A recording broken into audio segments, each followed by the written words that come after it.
de présenter ce rapport qui vous a été déposé sur table. Merci, Monsieur le Président. Donc, jusqu'au 13 juillet et depuis le 15 mars, le projet EuropaCity est soumis au débat public. La population, les acteurs économiques, les associations et les collectivités ont pu s'exprimer librement sur ce grand projet porté par le groupe Imochamp, filiale immobilière du groupe Auchan. Monsieur le Président, vous avez exprimé le soutien du département dès l'ouverture du débat et lors de sa réunion de clôture. Élus de la majorité et élus de la minorité, nous avons également pris la parole lors des réunions intermédiaires pour défendre le projet, mais également pour demander aux maîtres d'ouvrage des garanties, notamment en termes de formation et de création d'emplois. À l'issue de ce débat public, permettez-moi de remercier les services de M. Jean-Claude Poutou qui ont grandement participé et contribué à alimenter le débat, au premier rang desquels Mme Valérie Fresneda, qui n'a pas manqué une seule réunion. EuropaCity est un projet français inédit en Europe qui associera des équipements de loisirs comme des parcs à thème, parcs aquatiques ou des équipements culturels avec une grande halle d'exposition, un cirque contemporain ou des salles de spectacle, mais aussi des commerces avec de grands magasins, des showrooms, des hôtels et des restaurants. Si EuropaCity sera construit sur un site de 80 hectares, je voudrais rappeler qu'il se situera au cœur de 280 hectares du triangle de Gonesse.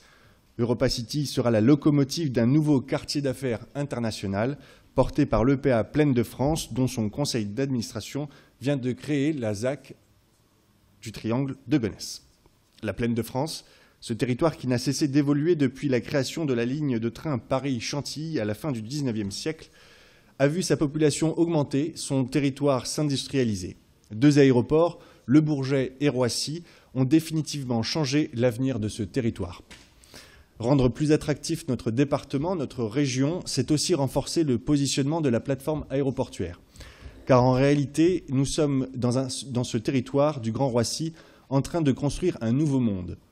Nos métropoles se sont historiquement construites autour d'un fleuve, d'un port ou d'une gare. À Roissy, c'est autour d'un aéroport que nous sommes en train de bâtir ce que certains appellent l'aérotropolis. Oui, l'aménagement de cette partie du territoire doit se faire avec un autre regard que celui que l'on porte pour l'aménagement du centre-ville de Pontoise ou de Magny-en-Vexin, de Montmorency ou d'Enghien-les-Bains. Partout sur le globe, pouvoirs publics et promoteurs immobiliers rivalisent d'ingéniosité pour redessiner les villes-mondes. Le Grand Paris passera par le Val d'Oise à travers ce projet d'envergure. C'est une chance pour l'Est du département où se concentrent aujourd'hui des communes parmi les plus défavorisées de France, notamment sur la question centrale de l'emploi des jeunes.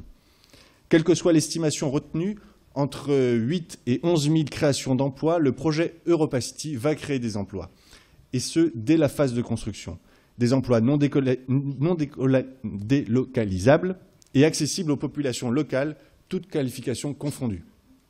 À Goussainville, chef-lieu de mon canton, il y a des quartiers où le chômage frôle les 40%. C'est une population jeune qui se concentre sur ce territoire et qui a besoin de croire en un nouvel avenir, un avenir qui se détache des cités dortoirs, un avenir prometteur qui pourra se réaliser ici, en Val d'Oise. Aujourd'hui, nous faisons face à une situation inacceptable, ce paradoxe qui voit une banlieue fortement impactée par le chômage alors qu'un vivier d'emploi exceptionnel se situe à 2 pas de ces villes, à Roissy. L'emploi sur Roissy, il y en a, mais seulement 16% des salariés de la plateforme sont valdoisiens. C'est pourquoi l'attention du département sera particulièrement vigilante, voire exigeante, pour accompagner le maître d'ouvrage dans la réalisation d'Europa Compétences. EuropaCity devra participer au campus des métiers et des qualifications à travers des actions de formation et s'engager sur l'apprentissage et l'alternance. En tant que conseiller départemental en charge de l'emploi, je proposerai de mettre autour de la table les différents acteurs de l'emploi, notamment la Maison de l'emploi de l'Est du Val d'Oise, la mission locale, les associations d'insertion et Pôle emploi, pour que ces acteurs multiples puissent mieux travailler ensemble, voire sur certaines structures, mutualiser leurs services. Il faudra coordonner et fédérer les organismes de formation du territoire avant l'ouverture de ce site prévu en 2024. C'est de cette manière que seront embauchés les habitants valdoisiens. Il nous appartient de mieux faire coïncider les offres de formation aux besoins des entreprises du secteur et d'adapter, voire de créer des équipements d'enseignement supérieur en adéquation avec les besoins nouveaux et à venir de ce bassin d'emploi.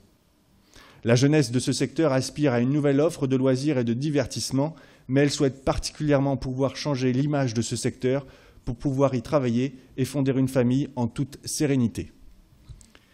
Si le maître d'ouvrage a pris des engagements pour répondre aux préoccupations en termes d'emploi, le département a aussi attiré l'attention sur la mise en réseau des lieux touristiques et culturels du Val d'Oise, de même pour la coordination et la programmation culturelle pour permettre l'accueil des artistes locaux au sein d'EuropaCity. L'élaboration également des plans de circulation pour permettre des liaisons facilitées avec les communes environnantes. Mesdames et messieurs, il vous est proposé de réaffirmer le soutien du département à ce projet de 3,5 milliards d'euros d'investissement privé qui accueillera 30 millions de visiteurs annuels, soit presque autant que Disneyland Paris. Ce projet dynamisera le corridor aéroportuaire de Roissy et le développement de l'activité économique dans l'est du département. Roissy est aujourd'hui en concurrence avec Amsterdam, Dubaï, Memphis ou Atlanta. Alors oui, n'ayons pas de petites ambitions pour notre territoire, mais offrons-lui la possibilité de grandir et de changer son image.